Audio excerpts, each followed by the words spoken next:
Good morning. Today I want to talk about a concept that is increasingly prevalent in our world today, moral relativism. We hear it all around us. What's right for you may not be right for me, or you have your truth, I have mine. This is the mindset that denies universal moral standards and suggests that right and wrong are subjective, simply a matter of personal perspective or cultural context. But is that truly a rational and sustainable worldview? Let's consider the absurdity of moral relativism and why, if objective morality exists, it must come from God. First, we need to understand what moral relativism actually is. It's the belief that there are no absolute moral truths and that morality is simply determined by individual preferences or the values of a particular culture. What's right for one person or group may not be right for another, but here's the problem. If morality is completely relative, if right and wrong are only social constructs, then what do we do with truly universal moral principles, like the inherent dignity of human life, the prohibition of murder, or the command to love one's neighbor?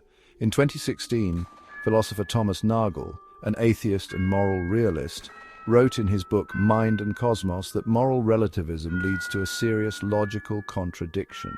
He argued that if everything in the universe, including our moral beliefs, is the result of random evolutionary processes, then we have no reason to trust our moral intuitions. If moral beliefs are merely the product of evolutionary survival mechanisms, how could we claim that some moral truths are objectively binding? Nagel states, if morality is relative, then there is no reason to regard any act as better or worse than another, because our judgments are simply reflections of our own conditioning. This problem is not just a theoretical one.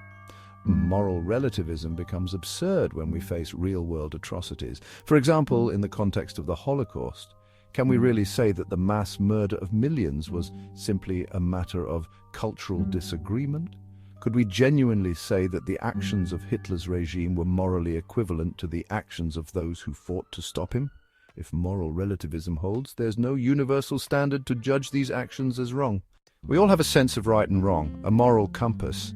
The idea that moral judgments are subjective and dependent on the individual or culture simply doesn't line up with our shared experience of moral outrage. Everyone knows that murder is wrong, that the torture of innocence is wrong, that slavery is wrong. Yet, if there is no objective moral lawgiver, then these judgments are mere preferences. What moral relativism overlooks is the fact that we all, deep down, agree on basic moral principles that transcend time and culture. This is evidence that there must be something objective behind them, something that stands outside of human opinion. Philosopher J.L. Mackie, an atheist and proponent of moral skepticism, conceded that if there were objective values, it would follow that some acts are forbidden to us and some attitudes are to be encouraged regardless of what we happen to think about them.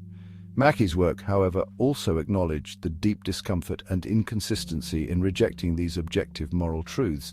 He admitted that while we may not be able to prove their existence, the persistence of moral intuitions in every culture points to a deeper reality that we cannot easily dismiss. The source of objective morality, God. If objective morality exists, where does it come from? The most coherent answer to this question is that objective morality comes from God. The Bible teaches that God is the source of all moral order. In Romans chapter 2, verses 14 through 15, the Apostle Paul writes, "Indeed, when Gentiles who do not have the law do by nature things required by the law, they are a law for themselves, even though they do not have the law. They show that the requirements of the law are written on their hearts, their consciences also bearing witness, and their thoughts now accusing, now even defending them." This passage reveals something profound. Even without explicit knowledge of God's revealed law, every human being is born with a sense of right and wrong. It's written on their hearts. This is why people everywhere, regardless of culture or upbringing, can instinctively know that some things, like murder, theft, or betrayal, are wrong.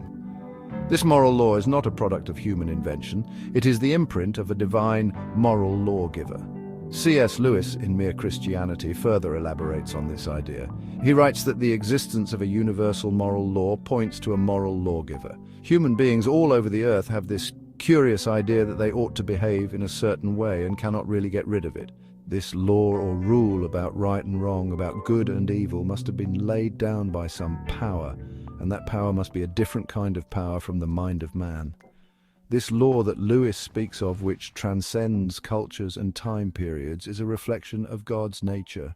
In Exodus chapter 20, God provides the Ten Commandments as a direct moral revelation, showing his standard for human behavior.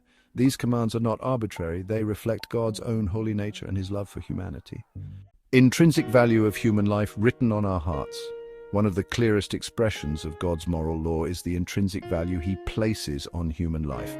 The fact that every human being has inherent dignity is not something we can attribute to evolution or social convention. It is something that comes directly from God. In Genesis chapter 1, verses 26 through 27, God declares that he made humanity in his own image. Let us make mankind in our image, in our likeness. This statement speaks to the profound dignity and worth of every human being, regardless of race, gender, or social status. The value of human life is not negotiable or subject to cultural whims. It is grounded in the very nature of God. And this is something that is written on every human heart. We instinctively understand that human life is sacred, that it is wrong to treat people as mere objects. That sense of moral truth points us to the existence of a moral lawgiver who has embedded these truths in our conscience. Conclusion: the absurdity of moral relativism and the necessity of God. In conclusion, moral relativism is a worldview that ultimately leads to absurdity. If right and wrong are entirely subjective, then we cannot make meaningful moral judgments. But the reality is that we do make these judgments all the time, because deep down we know that some actions are objectively wrong.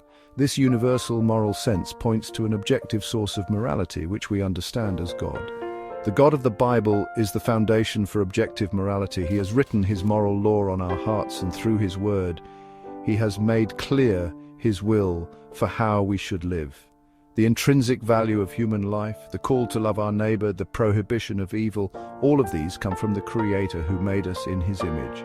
Moral relativism may be popular today, but it cannot sustain itself. Objective morality exists, and it points us to the ultimate truth. God is the source of all goodness, and his law is written on the hearts of all humanity. Let us trust in God as the ultimate moral lawgiver and live according to his truth. Thank you.